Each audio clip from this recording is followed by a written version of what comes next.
في القلب مشاعر أخفيها قد أشرقت الشمس عليها عن خطط لم أعبأ فيها ستكون. أعوذ بالله من الشيطان الرجيم. بسم الله الرحمن الرحيم. السلام عليكم ورحمة الله وبركاته.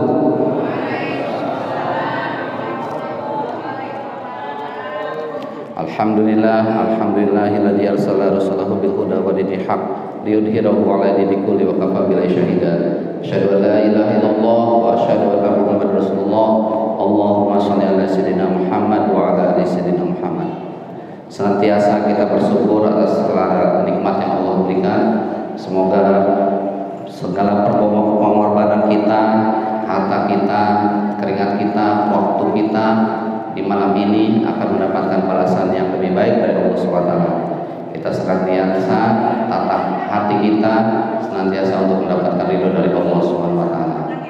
Salawat serta salam kita aturkan kepada junjungan Nabi besar Muhammad SAW, suri teladan kita, ayah kita, panutan kita, dan beliaulah yang kita harapkan untuk mendapatkan syafaatnya di yaumil akhirat nanti.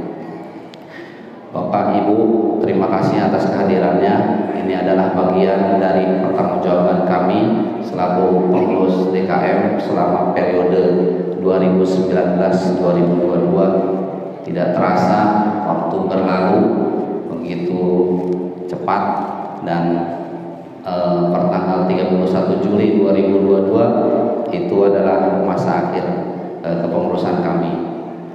Yang kami hormati dan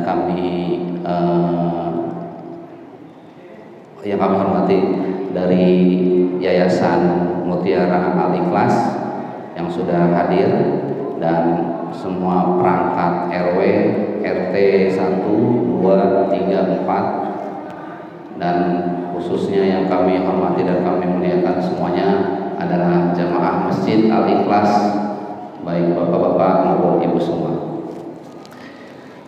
Baik, kami akan memaparkan laporan pertanggungjawaban selama kepengurusan kami. Bismillahirrahmanirrahim. Laporan pertanggungjawaban Dewan Kemakmuran Masjid periode 2019-2022. Batam Nirwana Residen 28 Juli 2022. Agenda yang akan kami sampaikan ada 10 agenda. Yang pertama story, sejarah. Yang kedua ikro, belajar. Yang ketiga intisarinya, terus program Baitul Mal Masjid Al-Ikhlas, network, digitalisasi, keuangan, pembangunan, dan hal yang belum tuntas.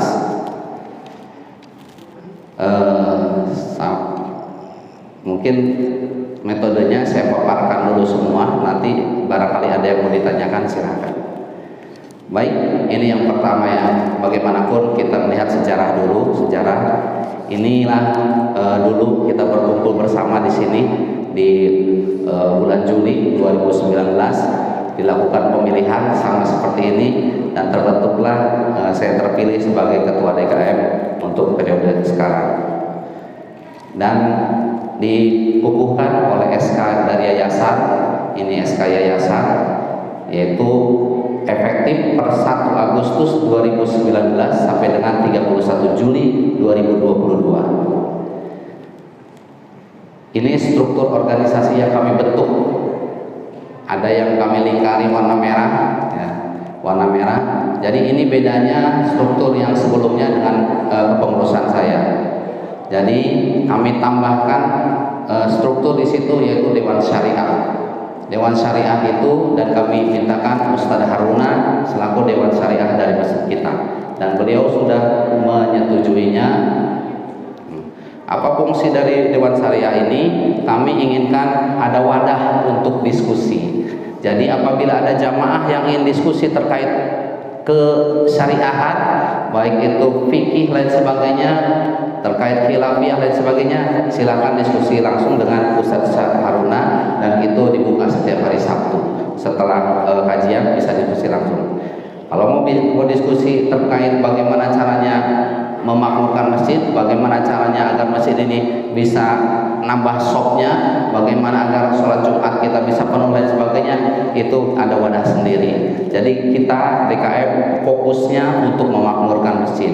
Bagaimana caranya mengajak orang yang belum ke masjid untuk hadir ke masjid. Itulah yang selalu kami tekankan ke pengurus dalam mengelola kepengurusan ini. Baik, selanjutnya ikro. Setelah ditunjuk, saya pun belum tahu bagaimana caranya mengelola masjid. Jadi saya belajar dulu, Pak. Ini yang kami pelajari. Saya belajar di sebuah buku, bukunya seperti ini. Dan malam ini saya, ya alhamdulillah ada donatur.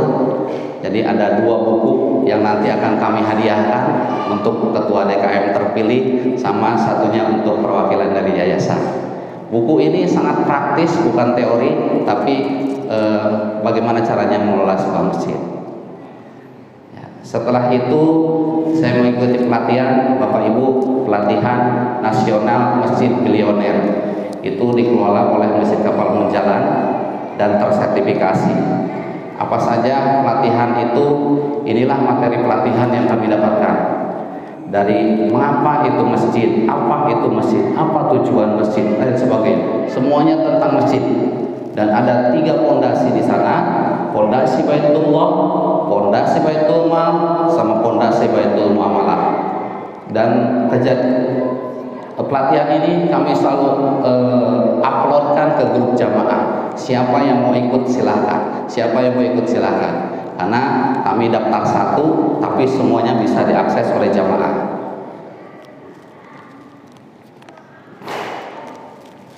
Pelatihan ini tidak free, tapi ada investasinya, dan alhamdulillah ada donatur yang berinvestasi di situ.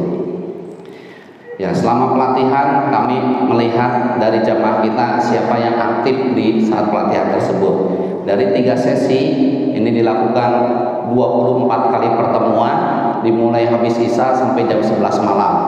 Itu berjalan sebanyak sekitar 2-3 bulan baru selesai. Ya. Inilah peserta pelatihan yang paling rajin di sesi pertama, yaitu ada Ustadz Ma'ruf. Ya, kami berikan hadiah. Alhamdulillah hadiahnya ada donatur yang memberikan hadiah. Kami berikan hadiah kepada Ustadz Ma'ruf selaku peserta terrajin. Sesi kedua ada juga yang kami berikan hadiah, yaitu Pak Dr. Yali. Sesi ketiga Pak Haji Amru sebagai peserta terbaik juga, dan kami juga memberikan hadiah untuk relawan terbaik Bang Gun. Ya. Baik, selanjutnya setelah pelatihan tersebut kami mengikuti pelatihan juga, pelatihan Akademi Manajemen Masjid. Apa itu Akademi Manajemen Masjid? Itu dikelola oleh Forum Silaturahmi Penggerak Makmuran Masjid Kepri, mendatangkan Kiai Haji Lukmanul Hakim. Nah, di situ di sesi 1 kami diberikan materi tentang kriteria pengurus masjid. Saya bersama Ustadz Syarif Arif yang menghadiri ke situ. Dan di situ pun sama, kami ada investasinya di situ. Apa isinya? Bisa dilihat di channel YouTube tersebut. Ada linknya, bisa dilihat. Itulah materinya yang kami dapatkan. Sesi kedua kami mendapatkan materi dari Ustadz Abdul Somad. Nah, sama di satu materi tersebut di sesi kedua. Materinya tentang apa? Ustadz Abdul Somad menyampaikan kepada kami bagaimana caranya atau program minimal yang ada di dalam masjid. Itulah yang disampaikan Ustadz Abdul Somad. Bisa dilihat di link YouTube yang ada di Al-Ikhlas. Baik, dari sekian kami perjalanan belajar, inilah intisari yang kami dapatkan, yang kami pahami. Mungkin ada sebagian yang tidak sependapat dengan apa yang kami pahami, tapi kami belajar dari masjid-masjid yang sudah banyak terasa manfaatnya bagi lingkungan. Kembali, semuanya kembali ke sejarah. Ini adalah sejarah. Ini adalah masjid utama umat Islam. Masjid ini tidak bertembokan besar, tidak berubahkan emas, tapi di masjid ini, di Masjid Nabawi, menghasilkan kader-kader yang tangguh, pemimpin-pemimpin yang hebat. Bahkan dari masjid ini, negara yang paling berkuasa, negara adidaya waktu itu, Persia dan Romawi ditaklukkan berawal dari masjid. Semua dilakukan di masjid. Pemilihan kepemimpinan di masjid, pelayanan sosial dilakukan di masjid. Inilah yang dilakukan pada zaman Rasulullah waktu itu. Beberapa lembaga ISYEP akhirnya meneliti apa sih sebenarnya fungsi dari masjid. Nah, fungsi masjid itu dituliskan di sini ada 12 fungsi. Yang pertama pusat ibadah, pusat pendidikan, pusat perawatan medis, dan lain sebagainya. Yang kami contreng warna biru itu yang menurut kami masjid ini sudah dilakukan, yaitu pusat ibadah, tempat sholat fardu, sholat Jumat, Idul Fitri, Idul Adha. Untuk pendidikan masih hijau. Kenapa hijau belum biru? Karena pendidikan di sini bukan hanya pendidikan seperti TPA atau lain sebagainya, bisa berbentuk universitas, sekolahan. Itulah sentral dari peradaban masjid. Dan TPA kita belum tersertifikasi, makanya kami masih mencontohkannya hijau. Inilah PR ke depan yang harus kita rubah untuk menjadi biru dan untuk menjadi lebih baik. Ya, yang lainnya ada perawatan medis dan lain sebagainya. Untuk pusat pemerintahan belum, untuk kesejahteraan belum, pusat penyelesaian masalah pun belum. Baik, nah, inilah ternyata para praktisi masjid itu. Masjid mempunyai kategori-kategori, sama seperti hotel. Ada bintang 1, 2, 3, 4, 5. Masjid pun sama. Masjid ada 5 kategori. Yang pertama M1. M1 itu masjid hanya berfungsi sebatas tempat sakral untuk sholat. Hanya untuk sholat zuhur, fardu, Jumatan, Idul Fitri, Idul Adha, sudah. Hanya di situ, itulah yang dikategorikan sebagai masjid level 1. Terus yang kedua, adanya tempat pendidikan. Tempat pendidikan itu berarti sudah naik fungsi dari masjid. Ada yang ketiga lagi, naik lebih tinggi lagi, yaitu tempat sosial, tempat penyelesaian perkara masalah yang ada di lingkungannya. Pinjaman online lain sebagainya bisa diselesaikan, pinjol bisa diselesaikan, warga yang duafa bisa diselesaikan, masalah pendidikan bisa diselesaikan, semuanya bisa diselesaikan. Itu adalah masjid M3. Ada yang bintang 4, sudah merambah ke ekonomi. Masjid sudah mempunyai muamalah, dia sudah mempunyai ruko, dia sudah mempunyai unit usaha, semuanya bergerak dan masuk ke masjid. Yang kelima adalah sudah menjadi sebuah tatanan. Jadi masjid sudah berpengaruhnya bukan hanya di lingkungan tersebut, tapi sudah ke nasional, bahkan sampai ke luar negeri. Itulah seperti yang Masjid Nabawi itu sudah masjid yang tingkatnya sudah tatanan, ke semuanya pun sudah bisa dipengaruhinya. Terus apa pondasi utamanya? Pondasi utama dari sebuah masjid adalah Baitullah. Baitullah tempat sholat, kita mengabdi di sini. Dan ada Baitul Mal sebagai penggeraknya, Baitul Muamalah tadi penggerak ekonominya, dan yang terakhir masjid bisa menjadi pusat peradaban. Tanpa 3 pondasi tersebut, masjid akan hanya seperti di masjid level 1 saja, tempat hanya untuk sholat. Ini adalah dasarnya, ya, salah satu dasar, yaitu bersyukur kita semua tergerak hatinya untuk memakmurkan masjid, karena hati yang tergerak di masjid adalah orang-orang yang akan mendapatkan syafaat di akhirat nanti. Ya, ini surat Al-Taubah ayat 18. Sesungguhnya yang memakmurkan masjid Allah hanyalah orang-orang yang beriman kepada Allah dan hari kemudian, serta tetap melaksanakan sholat, menunaikan zakat, dan tidak takut kepada apapun kecuali pada Allah. Maka mudah-mudahan mereka termasuk orang-orang yang mendapat petunjuk. Ini At-Taubah ayat 9, surat ke-9 ayat 81. Ini dasar dari kita orang beriman itu yang terikat di dalam masjid, yang memakmurkan masjid itu orang yang beriman. Kalau kita perhatikan di kaos yang kurban yang sebelumnya itu ada tulisan Gen 918. Nah, itu 9 itu surat At-Taubah, 18 itu ayat yang ke-18. itu untuk mengambil semangatnya memakmurkan masjid. Dan masjid itu adalah milik Allah, artinya begitu masuk ke masjid yang diingat adalah Allah, bukan ketua DKM-nya, bukan gedungnya atau sebagainya, tapi dia langsung menghambakan diri pada Allah SWT. Baik, selanjutnya Anda sampaikan terkait program.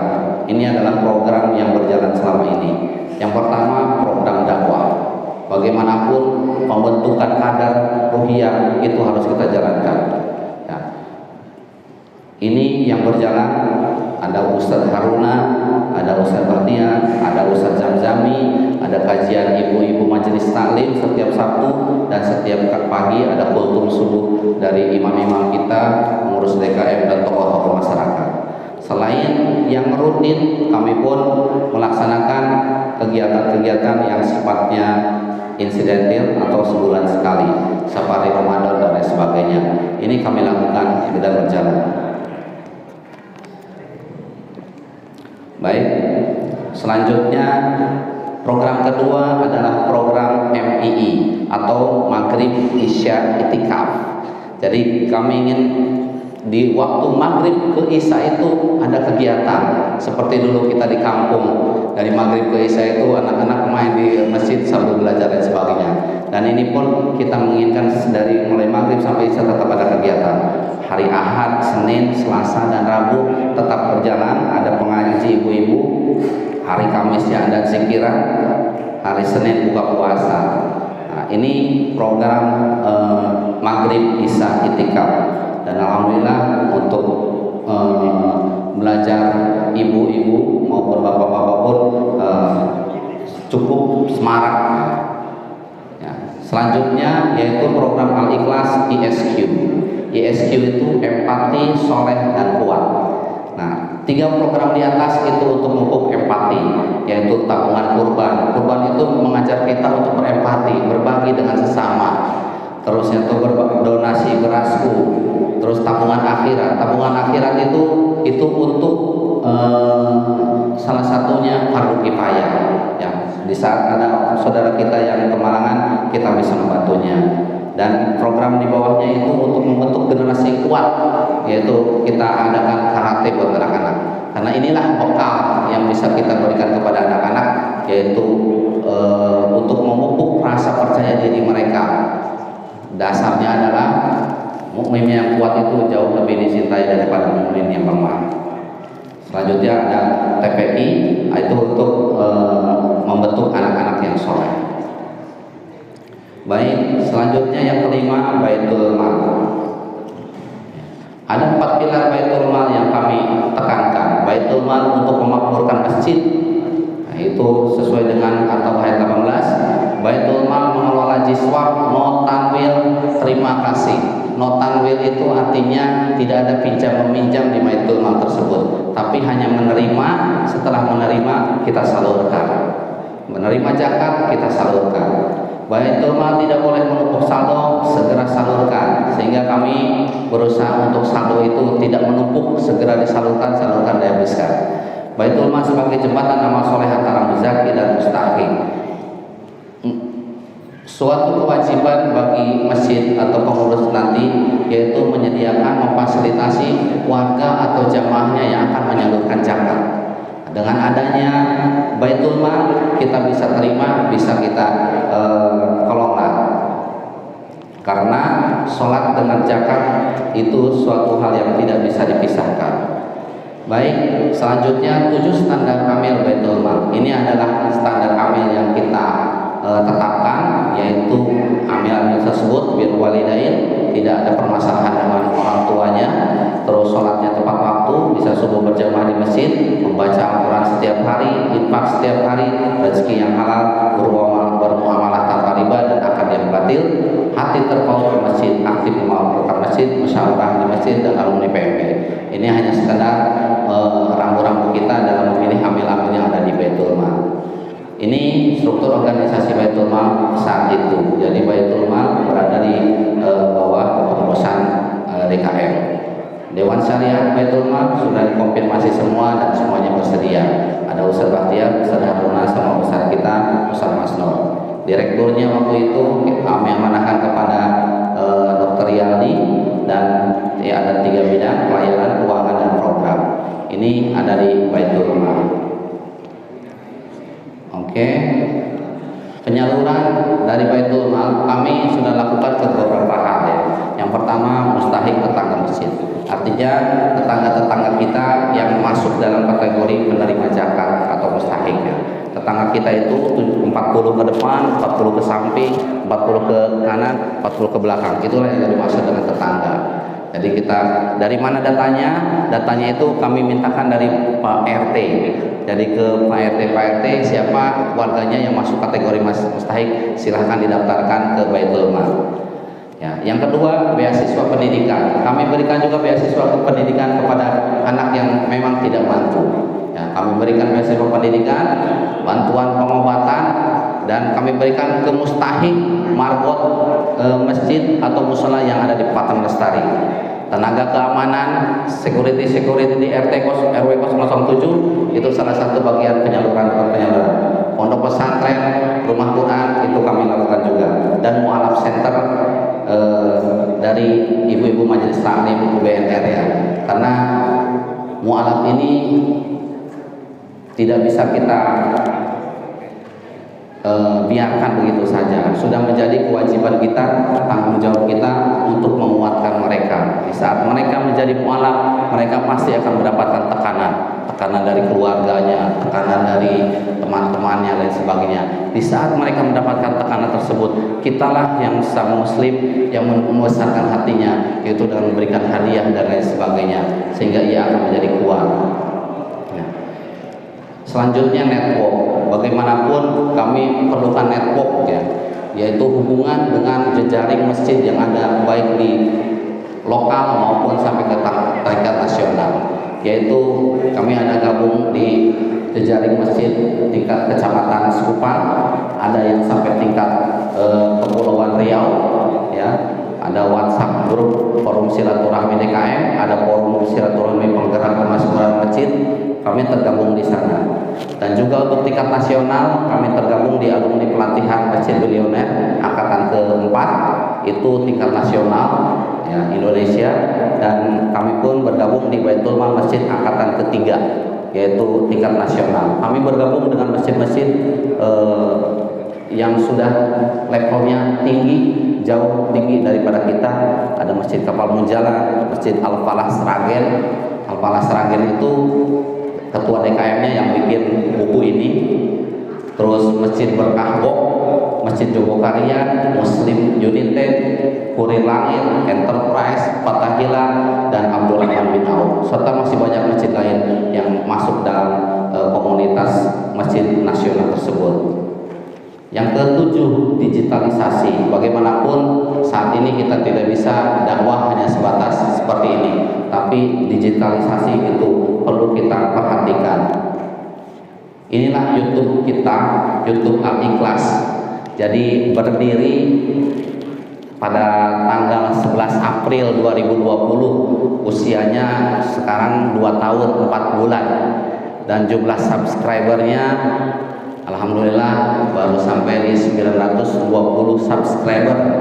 Targetnya sebenarnya di 1000, tapi sampai malam ini belum tembus, baru di 920. Mungkin kalau ada temannya siapa, silahkan di subscribe untuk masjid kita ya.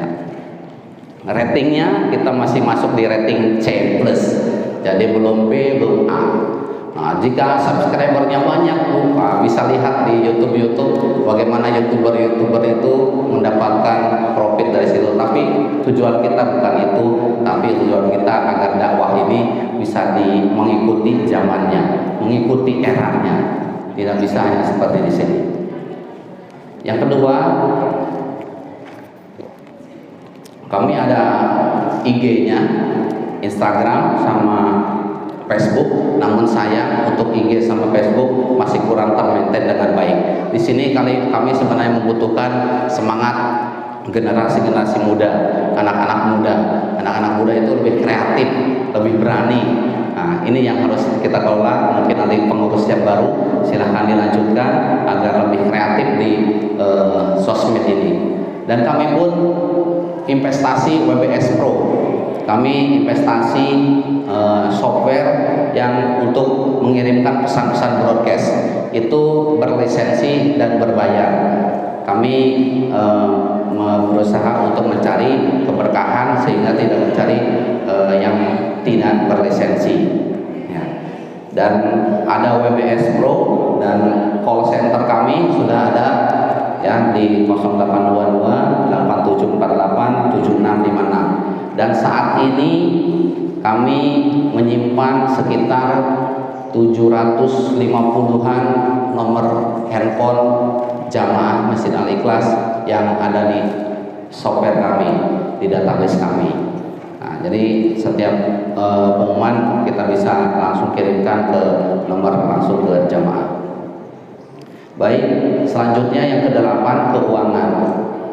Ya, ini keuangan. Bagaimana kami mengelola keuangan? Yang pertama, kami investasi berangkas utama.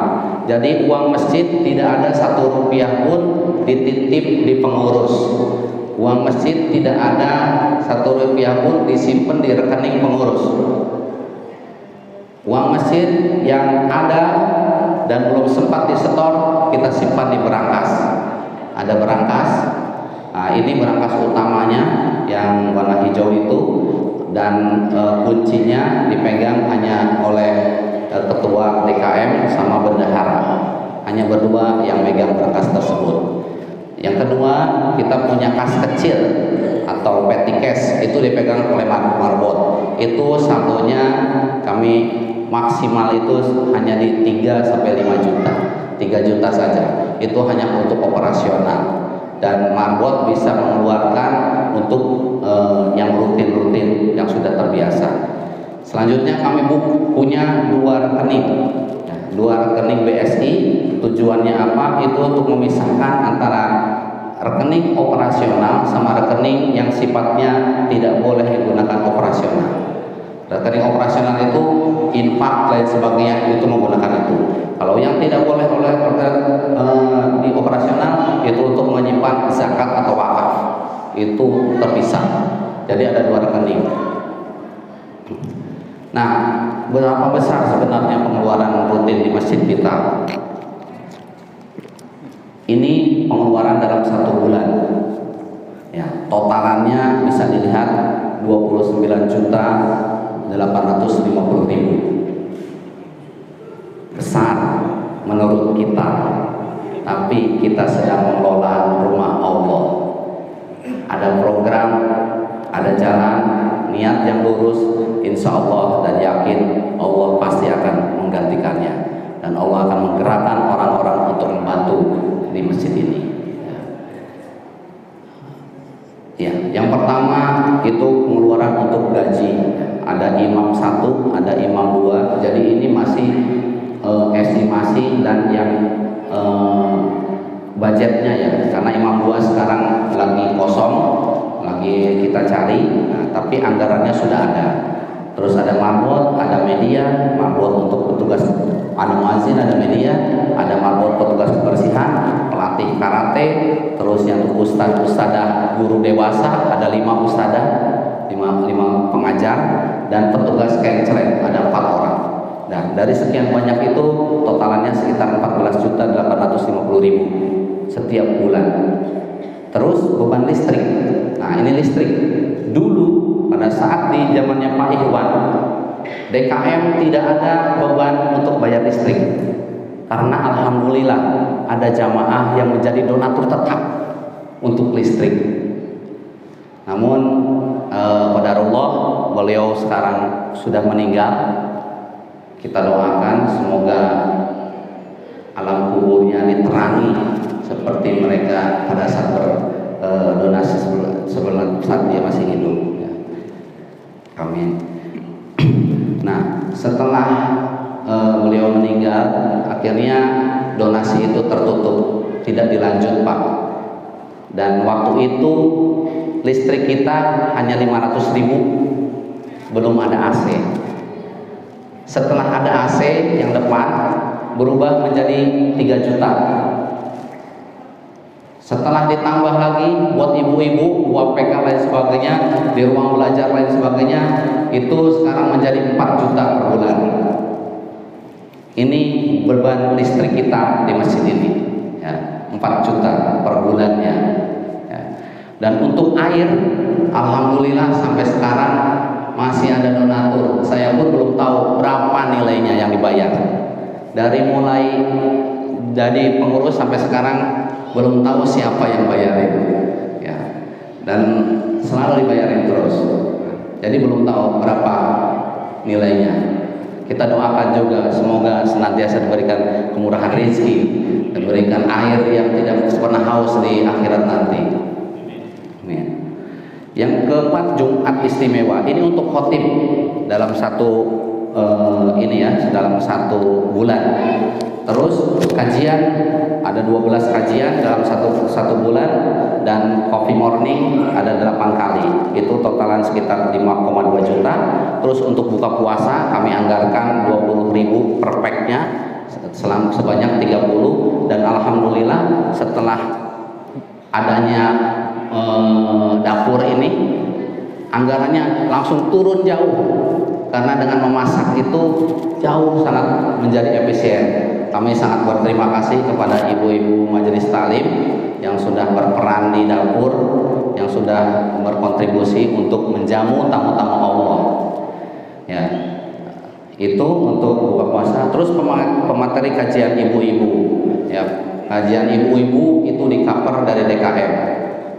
Memang kami menyampaikan ke ibu-ibu, yang penting lanjutkan kajian itu, berapapun yang hadir silakan lanjutkan, dan untuk biaya pematerinya DKM yang cover.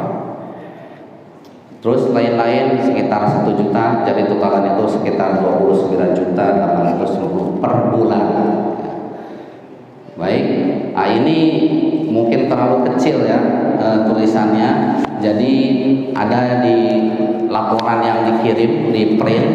Ini laporan dalam 1 bulan, dalam 1 tahun seperti apa cash flow keuangannya. Jadi itu dibagi-bagi, itu ada masuk ke mana-mananya, kita kelas-kelaskan. Ya. Ini ada keuangan yang tahun 2019-2020, terus keuangan 2020, keuangan 2021, dan keuangan 2022. Saya mungkin mohon maaf tadi di awal tidak menyampaikan, jadi mohon maaf Pak Bendahara, karena ini pas akhir bulan, beliau kerja di bank, jadi banyak closing date yang sehingga sampai malam ini beliau masih bekerja. Jadi meminta menitip salam saja, tolong disampaikan. Sampai sekarang masih belum pulang beliau. Ya. Ada, dan juga Pak Heri sekretaris, ya, sekretaris pun beliau lagi ada kerja untuk mempersiapkan acara di pemerintahan, sehingga dia pun sama izin belum bisa hadir. Ini untuk yang tadi ya. Sebentar ada lagi, kalau misalkan di sini itu ada yang warnanya biru. Nah, yang warnanya biru yang terakhir saya tunjukkan. Ini arus kas kita selama kepengurusan, dari mulai kami kelola sampai dengan berakhir.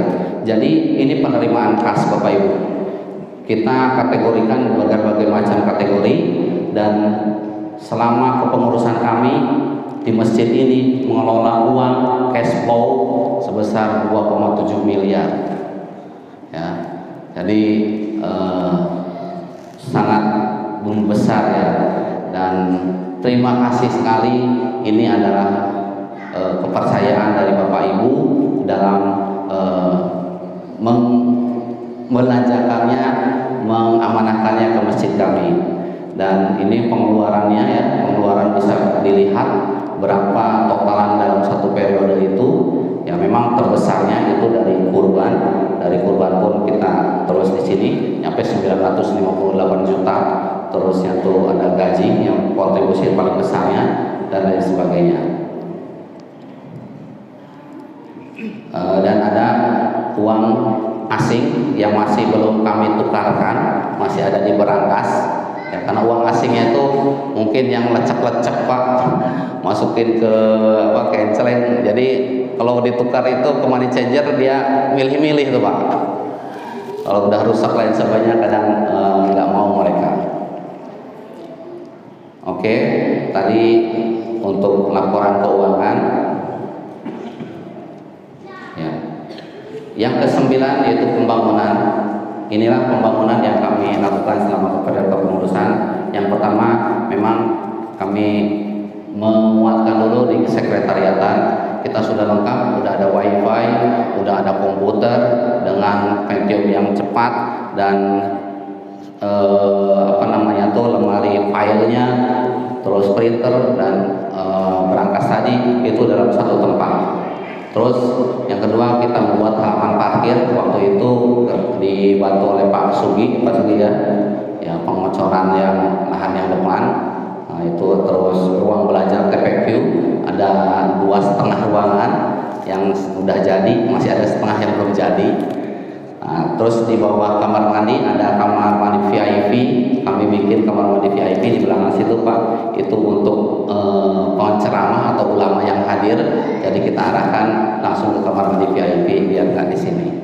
Itu untuk kita menghormati ilmunya, menghormati keberkahannya, jadi kita muliakan beliau dan kita berikan bukat gudang, terus dapat alikras. Untuk perawatan ya disinilah dulu, di sini ada tembok besar ya penghalang, kita bongkar, terus yang untuk keramik, pengecetan dan beberapa perbaikan-perbaikan yang ada. Terima kasih ke Bapak Ibu semua yang sudah sangat berkontribusi dan bekerja sama untuk pembangunan fisik yang selama kami ini jalankan. Tadi 9 item dan sekarang ke item yang 7, 10. Ini yang belum tuntas Pak, belum kami selesaikan. Jadi belum kami selesaikan. Yang pertama, kami punya mimpi, punya cita-cita membuat wakaf produktif. Wakaf produktif sampai kami sudah datangkan narasumbernya. Narasumbernya itu yaitu sekretarisnya Badan Wakaf Indonesia Kota Batam. Ya, kami ingin menyediakan, masjid menyediakan daging ayam halal, bekerja sama dengan rumah potong halal yang dikelola oleh Badan Wakaf Indonesia. Kerjasamanya dengan warga yang menjualnya dan sebagainya, investasinya dari kita, nanti bagi hasil antar masjid dengan warga. Kami membidik warga yang membutuhkan pekerjaan, itulah sasarannya. Tapi sampai detik ini itu belum sempat terrealisasi. Ya, yang kedua registrasi BMM. BMM itu ada jaringannya, sekarang ada sekitar 135 masjid yang tergabung dalam jaringan BMM ini, Baitul Mal Masjid ya. Cuma kita belum tuntas administrasinya karena banyak administrasi yang sifatnya formal yang belum bisa kami penuhi. Oke, terus ini yang sempat tidak terrealisasi juga ya. Ini di Ramadan kemarin kami gongkan untuk pengadaan mobil. Jadi pada saat itu ada 3 opsi, apakah mobil jenazah, mobil ambulan, atau mobil layanan sosial. Dan kita memang proyeknya hanya kita buka saat Ramadan saja. Dan qadarullah mungkin belum waktunya dan masih belum tepat kita diamanahkan mobil, sehingga belum terjadi di tahun lalu, di kemarin. Nah, kami memilih mobil layanan sosial karena dengan tujuan biar lebih multifungsi. Dan yang terakhir, inilah cita-cita kami. Sebenarnya kami ingin studi banding ke Masjid Kapal Munzalan Pontianak. Sudah kami broadcast, bukan kami ajak beberapa orang yang ingin ikut, tapi baru ikut yang daftar baru 1. Jadi kalau berdua kayaknya kurang greget. Nah, sehingga itu terpending. Kenapa kami ingin ke Masjid Kapal Munzalan? Karena ini masjid sudah sangat berkontribusi besar ya. Dari muamalah, dari Baitul Mal, dari Baitullah, dia sudah punya sekolah, rumah tahfiz, dan punya perumahan syariah, dan punya kebun sampai dengan 14.000 hektar. Jadi memang ini masjid sudah sangat luar biasa. Jadi cita-cita kami, mimpinya harus ke sana, harus lebih baik. Namun qadarullah belum bisa terlaksana. Baik, itu pemaparan kami terkait laporan pertanggungjawaban selama kepengurusan periode 2019-2022. Mungkin sebelum diakhiri, saya mempersilakan kepada Bapak, Ibu, ada yang mau ditanyakan, ada yang mau diberi tanggapi, ada yang mau dikomentari, ada yang mau dikritik, ada yang mau sampaikan, kami persilakan Pak.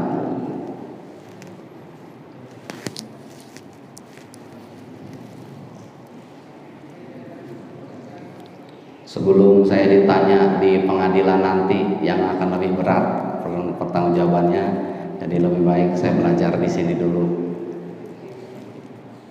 Silakan jika ada yang mau ditanyakan atau mau ada yang disanggah atau sudah cukup.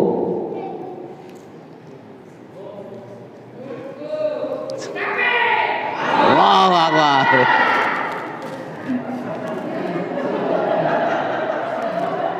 Artinya kalau misalkan sudah cukup, maka boleh saya simpulkan Bapak, artinya laporan pertanggungjawaban ini sudah dapat diterima oleh Bapak Ibu semua. Baik, terima kasih kalau memang sudah diterima, lega bagi saya, dan saya mohon maaf sekali juga dengan tim pengurus.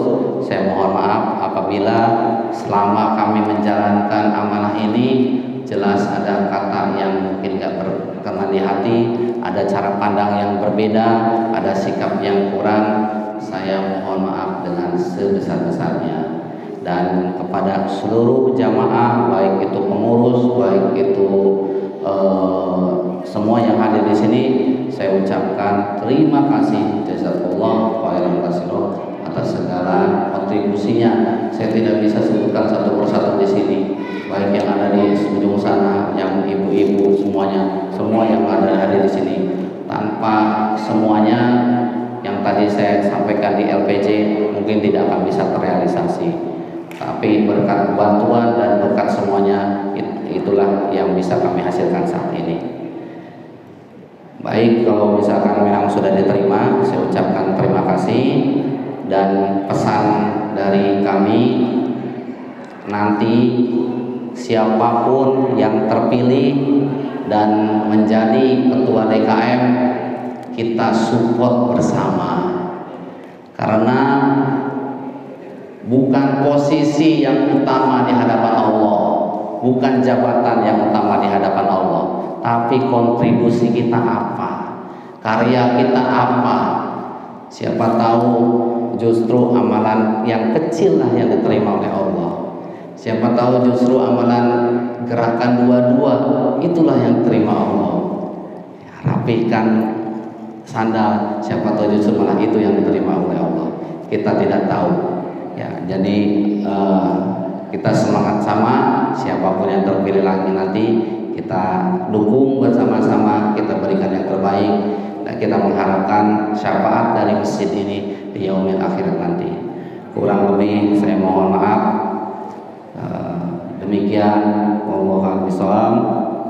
Wassalamualaikum warahmatullahi wabarakatuh. في القلب مشاعر أخفيها قد أشرقت الشمس عليها عن خطط لم أعبأ فيها